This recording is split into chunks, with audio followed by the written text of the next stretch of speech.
Dana Chandler was living in a trailer behind her sister's house in Duncan, Oklahoma. One team come up this way, one team come up here to the main house like this. Whenever you are executing an arrest warrant, She's just so unpredictable. where the defendant is alleged to have committed a double homicide, If she goes mobile on us, she's going to come right down 42nd Street. that always raises everyone's anxiety level. I think there's a real possibility that when she sees us coming in, she may be the type to not give up so easily. We really wanted to make an arrest on a cold case murder that had been languishing for 9.5 years. The killer made it downstairs, shot Karen Harkness multiple times, shot Mike Sisko multiple times. My dad and his fiancée Karen were murdered on July 7th, 2002. Whoever it was that did this hated these people. They wanted them dead, and they wanted to make sure they were dead. I want answers. I want to know why. I want to know everything.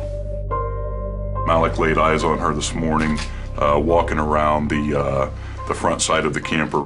We get the search warrant signed. At that time, we're good to go. In my experience, DAs don't go along on the arrests. At the end of the day, like Harry Truman said, the buck stops here. You and I will leave in this car. While the law enforcement partners were doing their final debriefing, she gets in her car and leaves home. It's her. She's on the move. Okay. He's moving. Everyone scattered out. And there she was. Both hands out of the car.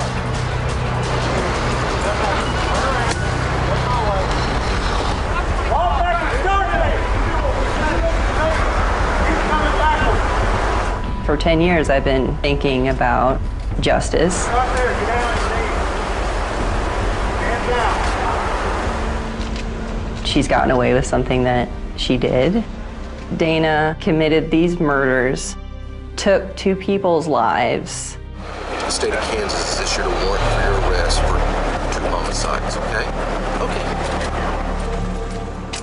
I needed justice for my dad and for Karen. State of Kansas versus Dana Chandler. I was scared to death because I knew that she had killed Mike and Karen, and I did not know that we'd be able to prove it. We didn't have fingerprints, we didn't have DNA, and we didn't have it in terms of forensic science. I know she's dangerous. I have no doubt in my mind. She would not hesitate to get revenge on me. I know that. I love a part of her. There's a good person in there somewhere. She has a very complicated role in my life because she is my mom. And she's my dad's killer.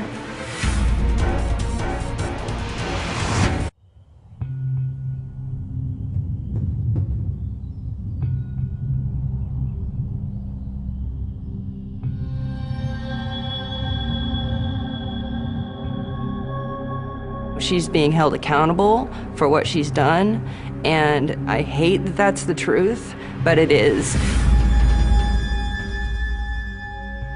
Your mom did kill your dad. That's the fact. State of Kansas versus Dana Chandler. And the fact is, it's taken 10 years to get Haley Sisko's mother, Dana Chandler, into a Topeka courtroom to face trial for murdering Haley's father, Mike Sisko, and his fiancée, Karen Harkness. Haley was just 17, and her brother Dustin was 15 at the time of the murders. I know Mom did it. And you've known that for 10 years? Yeah.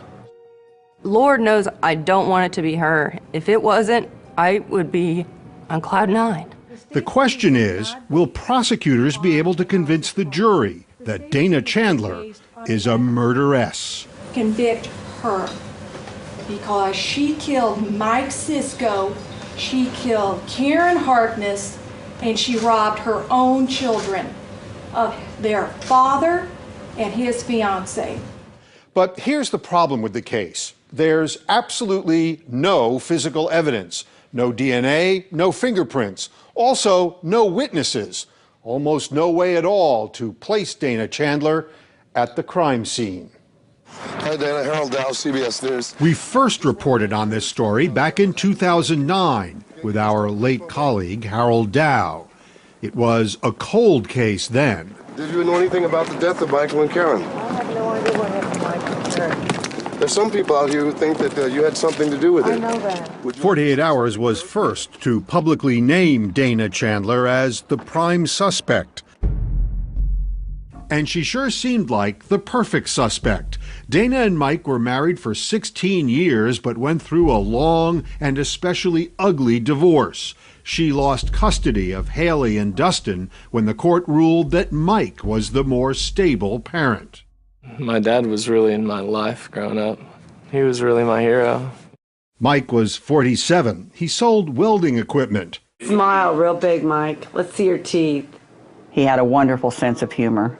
He kept his humor no matter how he felt inside. Carol Sisko is his mother. I see the pain in my grandchildren's hearts with him gone. And we just miss him so much.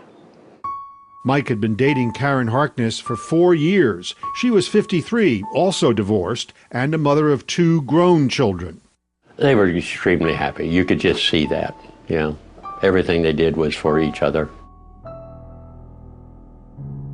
Harold Worswick is Karen's father, and on July 7, 2002, he and his wife, along with Carol, were meeting the couple at Karen's house, expecting an announcement that she and Mike were finally engaged.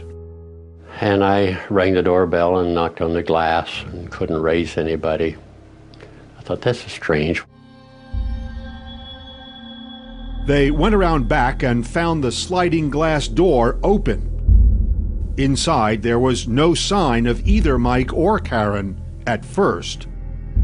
And then Harold Worswick went downstairs to the couple's bedroom. Just I got to the foot of the stairs, I could see Karen. And I said, oh Christ. I knew she was dead. Then I found Mike on the outside of the bed.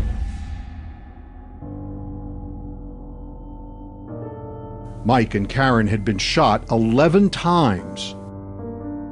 The number of shots was the particularly important thing there, I felt, that it was overkill. Lead detective Richard Voley. It told me that there was some emotion involved in it. Police were able to quickly rule out robbery as a motive because they found cash, along with Mike's Rolex and Karen's jewelry, untouched. There was no profit motive in this. This was pure revenge. So investigators started looking for someone with a grudge against one or both of the victims. We began looking at the victims' families. They were interviewed and they cooperated fully in the investigation. So who did that leave you with? That left us with Dana Chandler. She is truly evil. Mike's sister Kathy and her husband Mark Boots have a lot of experience with Chandler. They say Dana stalked Mike. I think she became obsessed with the fact that Mike was moving on with his life and she was not seeing the fulfillment in her own life for whatever reason. Sometimes the stalking was just annoying, and sometimes it was more. Kathy still remembers one night years ago when she was staying with Mike during the divorce. The kids were upstairs in their room, and we heard a noise, and there she was in the middle of the night, jumping on a trampoline in the backyard of Mike's home.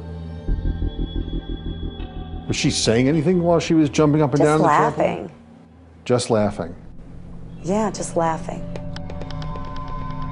And then when Karen entered the picture, that's when things really started, I think, escalating. Dana's surprise appearances became so frequent that Mike started keeping track in this journal. July 28th, Dana stalking neighborhood at 8:30. Caught her. She left. November 12th, Dana came in house while I was at Karen's from 7 to 11. Went through stuff. Caught her walking out back door when I came in. Called police. All this harassment and stalking had come to the point that Mike told me that he and Karen now feared for their lives. The last time she showed up was 1 month before the murders. Mike found Dana inside his house, drinking a cup of his coffee. She said, the kids are getting older, they're having different issues with themselves now, they need both parents. I think I should move back in and we should parent together. And he said, "Are you effing crazy? I'm marrying Karen." Was that the first time he told her that he was marrying Karen? We think it might have been. And Mike's family believes that final rejection pushed Dana over the edge. But at the time, she was living 8 hours away in Denver, and Topeka police still had no evidence linking her to the murders. And then Detective Voley talked to Dana. It wasn't what she told him, it's what she didn't tell him. She didn't tell me about the gas cans because she didn't want me to know about the gas cans.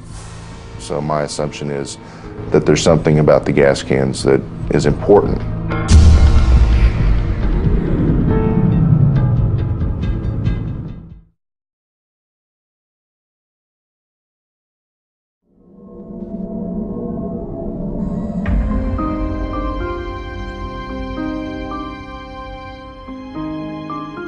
I'm just like, who else could have done this? It's got to be somebody else, you know. I just can't believe it was my mom. My mom? But Haley's mother, Dana Chandler, was now the main suspect, and Detective Richard Voley interrogated her about where she was around the time of the murders. She said she'd been at home Saturday morning, that's July 6th, and then made a couple of errand stops. Chandler said she had bought cigarettes, snacks, a coffee thermos, and a replacement cigarette lighter at various stores around Denver before filling up her car with gas and returning home around 3 p.m. She said she'd stayed at her apartment by herself, didn't have any visitors, and the next day got up and went for a drive in the mountains at 10 o'clock in the morning. But there was no trace of her, no way to prove where she was after her errands until hours after the killings. What we found was there was a 27-hour window where her phone wasn't used and there were no credit card transactions. There's Dana. That is a key point for Chandler's one-time brother-in-law, Mark Boots. And I knew that was highly unusual with her. She used her cell phone almost continuously. And police became even more interested in Dana Chandler's movements when they learned she neglected to mention, in her detailed statement to them, one purchase detectives thought was very curious. She'd bought 2 5-gallon gas cans as well. What'd you make of that? That was very strange.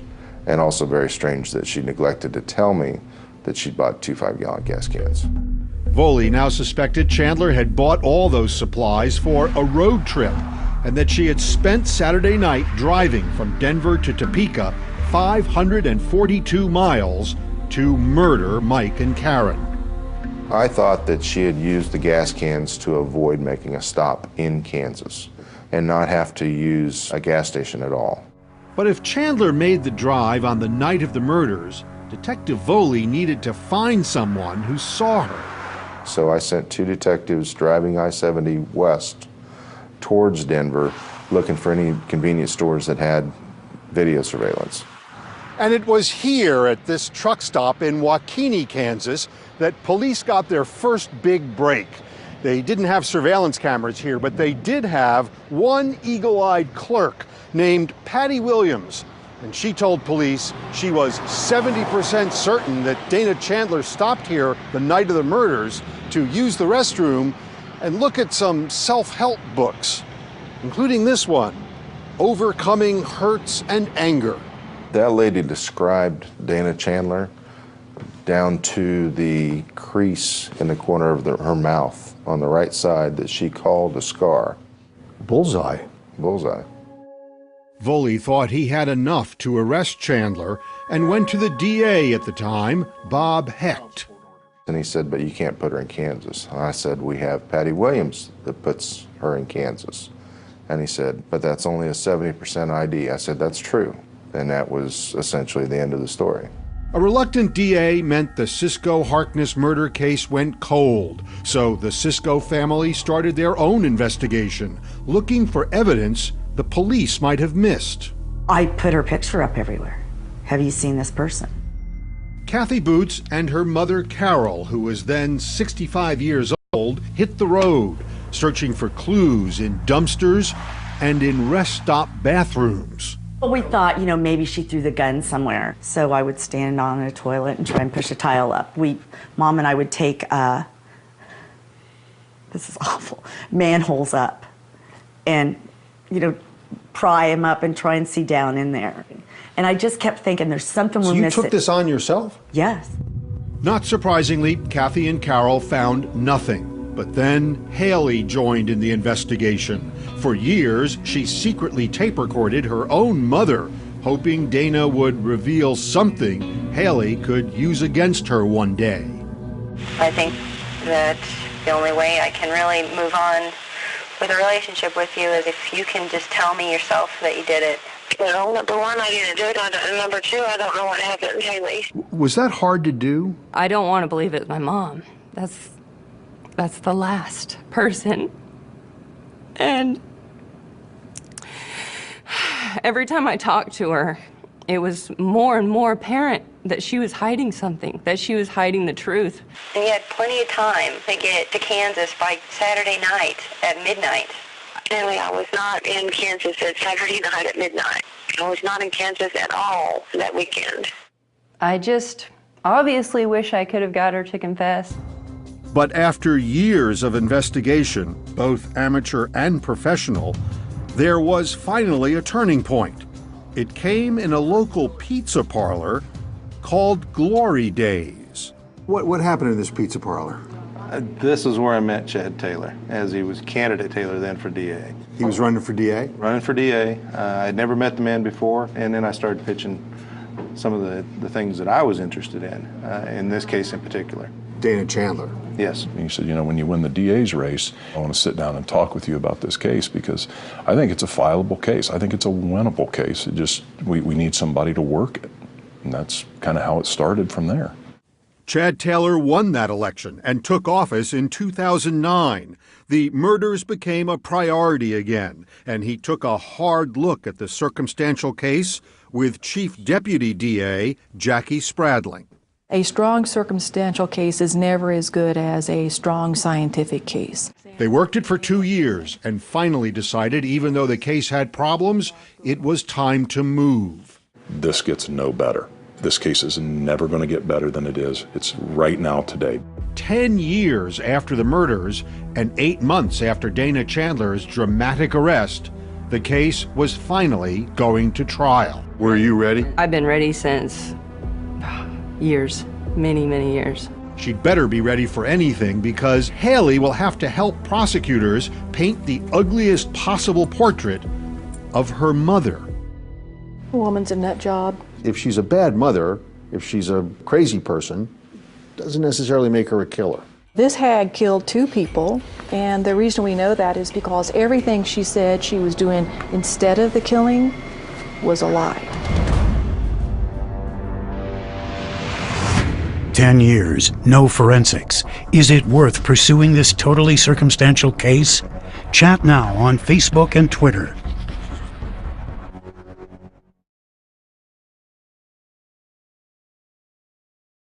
Some of them right at him, and some of them was like a foot and a half, some like 3.5 feet. Whoa! District Attorney Chad Taylor had Dana Chandler in his crosshairs. The defendant in this case is charged with 2 counts of murder in the first degree. In March 2012, Chandler's trial was about to begin, and putting her behind bars would not be easy. It was pretty clearly evident to, I think, everyone who did this. The issue was, could it be proven? But the case is strong enough for the families of Karen Harkness and Mike Sisko. I would rather try and see what happens at trial than to never know. May I please the court? In opening statements, Deputy DA Jackie Spradling gets right down to business. I could kill him.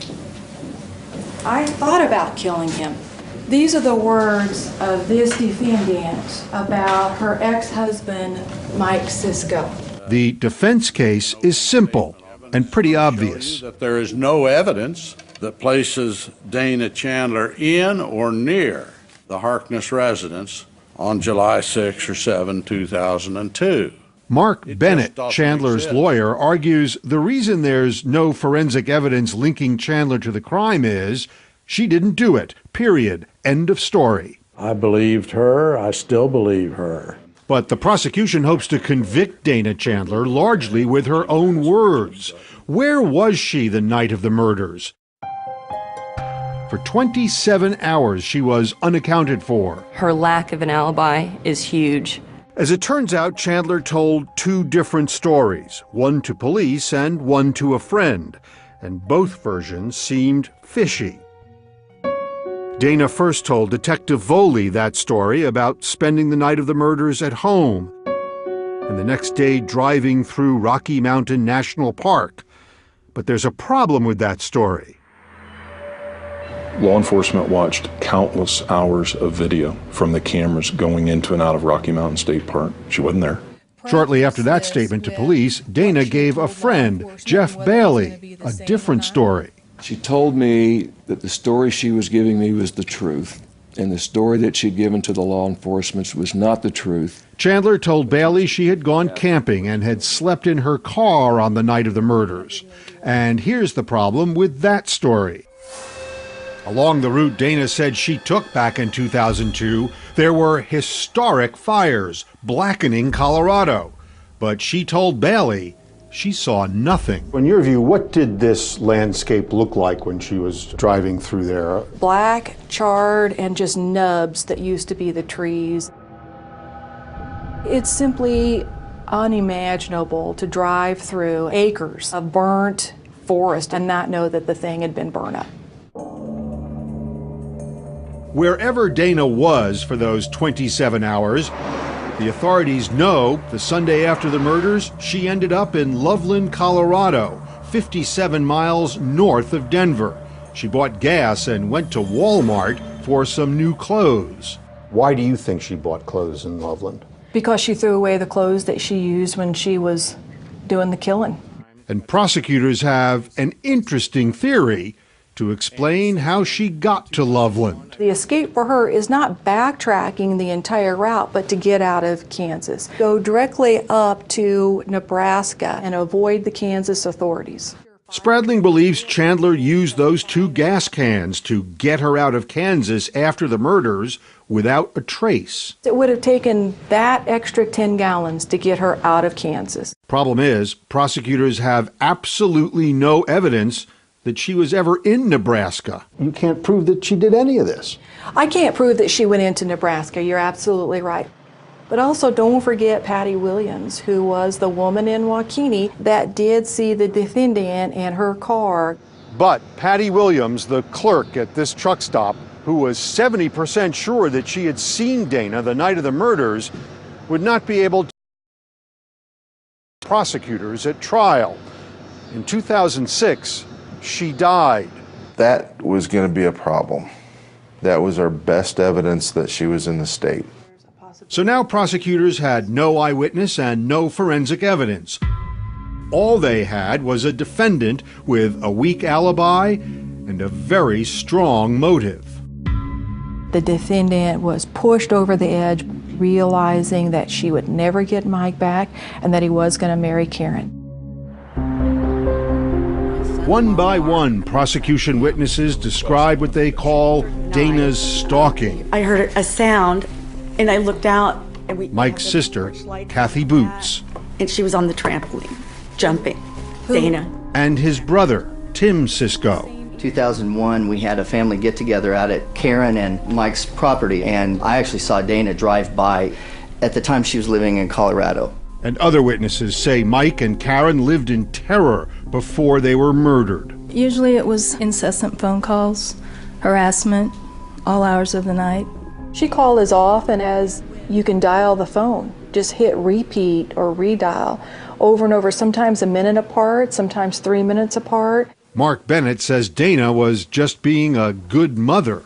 I think there were many calls that she made to talk to the children. But Haley says her mother never asked about her or her brother Dustin. Every time she would call, she would ask me, what's your dad doing? Where is he at? What's he doing? She would not let me off the phone. And there's more evidence that Dana Chandler was not just a stalker. She was becoming dangerous. When I saw the look on Mike's face, he was distraught. For the last 10 years, Mark Boots has been haunted by the last conversation he had with Mike on a fishing trip. It was just the week before the murders. He turned to me and said, "Mark, you're going to wake up and find me dead, and I want you to know who did it. Dana Chandler." Will you tell us your name, please? Mark Boots. Mark thinks if he can tell that to the jurors, it could be powerful enough to assure a conviction. Was he talking to you about some recent events that were disturbing? Yes. Will you tell us what they were, please? Judge, can we approach, please? Mark Bennett objects. He says that statement is hearsay, and the judge agrees. So the jury will not be allowed to hear that Mike predicted his own death at the hands of his ex-wife. I think it's a travesty that they can't hear that. Mike told it directly to me, and I believe I should be able to tell the jury. Mike sure can't. But there are still 2 more witnesses with devastating first-hand testimony. Do you know the defendant in this case, Dana Chandler? Yeah, it's just my mom. Dana's own children, who will face their mother in court. I'm Haley Cisco. I know it's going to be very hard. It hurts a lot to face what's really happening. But you can do this? I can do this.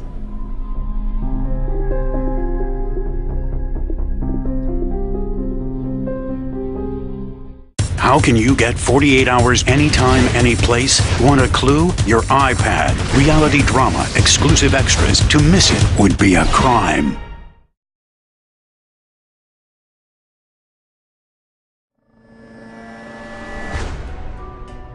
I've built so much anger toward her. She doesn't even realize what she's put me and my brother through. It's hard to know if Haley and Dustin Cisco are looking forward to this moment or dreading it. 10 years after their father and Karen Harkness were murdered, Dustin and Haley are about to become star witnesses against their mother. I want to know why. Why'd you do it? Dustin is up first. The prosecutors want him to tell the jury that his mother used visitations with her children to stalk their father.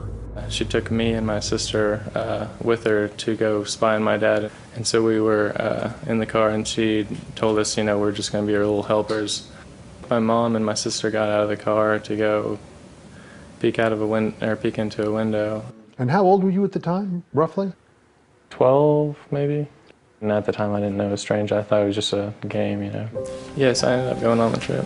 Dustin appears unemotional through his testimony until Jackie Spradling asks him how he found out his father had been murdered. Dustin was away on a canoe trip. My grandma and my sister showed up, and I told them that my dad was going to pick me up in the morning.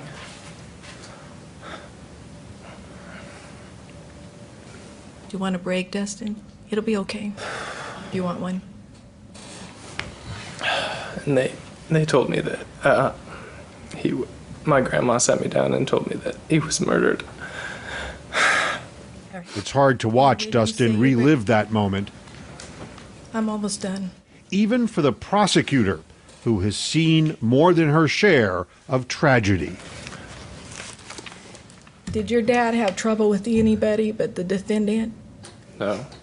Did Karen have trouble with anybody but the defendant? No. That's all I have. And then it was Haley's turn. Right when I walk through that door, the whole world is about my dad's been killed and my mom shot him. She was really just obsessed. But Haley is not just another witness. Remember, for years, she helped investigators by secretly recording her mother. And prosecutors are about to play those tapes in court. You want to know what happened to your dad? I don't blame you. I want to know what happened to your dad so that I can get off the hook, because I'm sick of being on the hook for it. It was during that recording that Dana, who is a recovering alcoholic, for the first time tried to explain why she bought those gas cans. I ran into a girl that had run out of gas at an AA meeting, and so I went and got gas for her. She asked me for money, and we don't give people money at AA. But over the years, Dana has never named that woman. What was her name? Can get a hold of her? I mean, if she could say that, that would just be awesome. Kaylee, I have no idea. You don't know? What? Just as I thought. It really wasn't a surprise. The G, the U, the I, the LTY, it started getting bigger and bigger and bigger and bigger every conversation. Like her brother, Haley could only remain composed for so long as she testified against her mother. We caught eyes a few times, and just real hatred, just hatred. She's just burning me at a stake, pretty much. Then, during a break in the testimony, her mother seemed to mouth silently across the courtroom, "I still love you. It's okay. I'll always love you." And Haley broke down. And a few moments later, she also seemed to mouth, "You're my baby girl." I'd like to think it was coming out of love, but right after that, after about 10 minutes, it was right back to the glaring. But Mark Bennett insists his client loves her children, even now. She doesn't bear them any ill will. She loves them, and this isn't going to change that. And Bennett presents evidence that he says raises more than just reasonable doubt. I'd been dispatched there for a past burglary. He calls a series of officers who investigated break-ins not far from Karen's home. It would be to the east, half a mile. Bennett says had striking similarities to this case, like the sliding glass door that was found open at the crime scene. The sliding glass door had been found open? Correct. In at least one of those burglaries, blank checks were stolen. And after the murders, Bennett says two men, Walt Rogers and Terry Tigner, were in possession of one of Mike's checks. They got two people out there, Terry Tigner and Walt Rogers, that are bad, bad people. They've got long rap sheets and a lot of convictions. Prosecutors dispute that theory. The police determined the check was not taken from the murder scene. It was forged, but made out for just $30, and whoever committed the murders left behind that watch and the jewelry and the cash. Still, Bennett argues the police ignored other suspects. I think they had made up their mind who the likely suspect was. And they did that, Bennett argues, even though there is nothing concrete linking Dana Chandler to the murder. You saw me swear the testimony. He used lead detective Richard Voley to make that point. Was there any physical evidence, hairs, fibers, receipts, anything that placed her in Topeka, Kansas, or the state of Kansas? There were no hair or fibers that linked her to the state of Kansas. It turned out when this case was reopened, there was one tiny piece of what could be physical evidence. It was a human hair on one of the shell casings. Physical evidence carries greater weight than circumstantial evidence. They had physical evidence. The hair did not match Dana or either of the victims, and authorities did not test it any further. Can you tell this jury that those hairs and that DNA that was unidentified did not match Terry Tigner's? No. Same thing true of Mr. Rogers? It was not checked. Bennett argues the hair could belong to the real killer. They should have explored all the potential physical evidence that they had. And now the Cisco family is afraid the jurors will see holes in this case, that they'll find reasonable doubt that Dana Chandler will be set free. If justice is not served and she's released, it's going to be a life-changing event for all of our family. We're going to have to relook at how we're going to live our lives because we truly are afraid of Dana Chandler.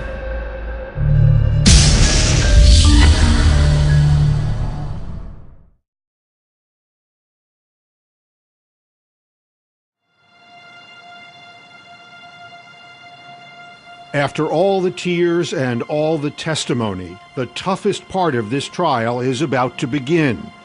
Closing arguments and the wait for a verdict.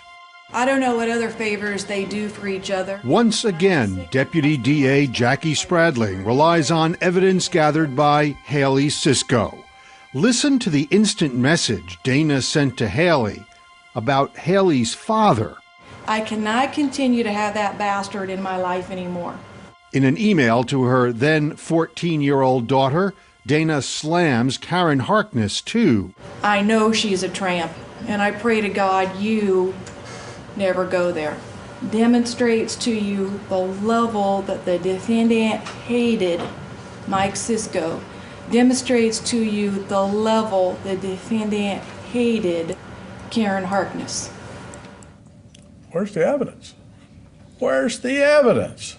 It's a familiar refrain and the crux of Mark Bennett's case. All this time they've been trying to put her in Kansas when this happened. And for 9.5 years they've come up dry. Except for Patty Williams, that truck stop clerk who told police she was almost certain she saw Dana Chandler in Kansas the night of the murders. Even though she's dead, she still could be a major factor in this case. Not being hers. Shortly before the trial started, the prosecution got their hands on these jailhouse phone recordings between Chandler and her sister, Shirley. I'll keep wanting to talk about that Patty Williams. She's dead. I know. That's huge for you. Yes, that's huge for you. Because that little piece of information could potentially put me in Kansas, but that's the only thing. The defendant is celebrating with, right alongside Shirley, the fact that the person who could put her in Kansas is dead and cannot come and testify against her. I am feeling, today was such a good day. This defendant is guilty. Finally, Spradling urges the jury to end the 10-year ordeal for the victims' families. You're the end of this story. Come back to us and tell us the word we all want to hear. Tell us guilty. All right. Thank you very much. And with that, the case goes to the jury at 2:37 p.m. Despite a courtroom filled with circumstantial evidence, prosecutors are still filled with worry. Do we have the right jury, and are they going to allow this to happen without that smoking gun or that fingerprint? They wouldn't have to wait long for an answer. At 4 p.m., there's a verdict. The jury's been out just 83 minutes. This could go either way. What are you feeling? If it's that quick, does that mean it's going to be guilty, or does that mean they didn't buy into any of this? The last few minutes, waiting for the jury to announce its verdict, were agonizing. Defendant would please stand. We, the jury, find the defendant guilty of the crime of murder in the... Dana Chandler is guilty of 2 counts of first-degree murder. She barely has a reaction. Her children are overwhelmed. Haley has been fighting for this moment for almost 10 years. A daughter forced to pursue her own mother. I don't feel victorious. I don't think there's any winners at all. There's justice, but that's about it. You know, my dad's not coming back, and neither is Karen, and that's the truth. That's the bottom line. And here's the last great irony in this case. Even though Patty Williams never lived to tell the jury what she saw, the jury believed her story. And it was all because of Dana Chandler's chat with her sister Shirley. So in the end, it was the defendant's own statements that got in what we otherwise could not have. 5 months after the jury's verdict, Haley and Dustin will have to see their mother at least one more time at her sentencing. This time, Dana Chandler arrives in shackles, representing herself. I absolutely deny I ever stalked Mike or Karen, and there's been no evidence presented that I did. But most importantly, I deny that I murdered Mike or Karen. I am innocent. I did not murder Mike or Karen. 6 members of Mike and Karen's families want to tell Dana what she did to them and ask the judge to give her a life sentence. Dana, you've murdered my brother and my friend, and I will not allow you to take one more second of my time. not one more second. But it's Haley, speaking for herself and her brother, who has the last word for the Cisco family. We each have a deep scar in our souls from what this monster has done. But I will stand here today and tell you that we are survivors. We will live the fullest lives that we can because that's what my dad would have wanted for us. Dana could care less about us and our struggles, but my dad wants us to flourish while we're on this earth. And that's what we're going to do for you, Dad.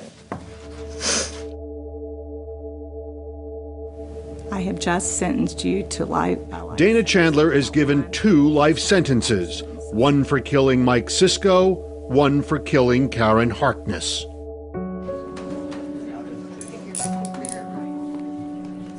And with Dana Chandler locked away, the Ciscos are finally free. So 5 years from now, what do you think you'll be doing? Married and with a family and doing well. You want to be a mom? I do. Very bad.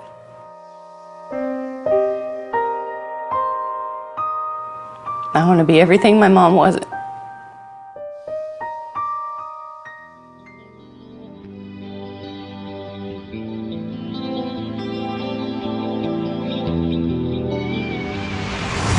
Could prosecutors have made their case without Haley?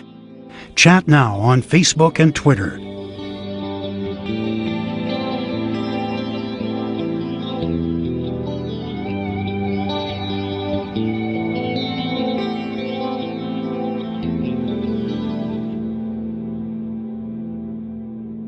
A celebrated chef.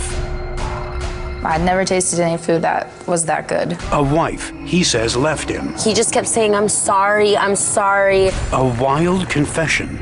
Like, what? And a desperate act. He's running towards the cliff's edge. He's taking his clothes off. He took off like this and went, ah! And just whoosh, went right over. What really happened to Dawn? 48 hours, next. On television, online, on the go, and now on iPad. CBS News.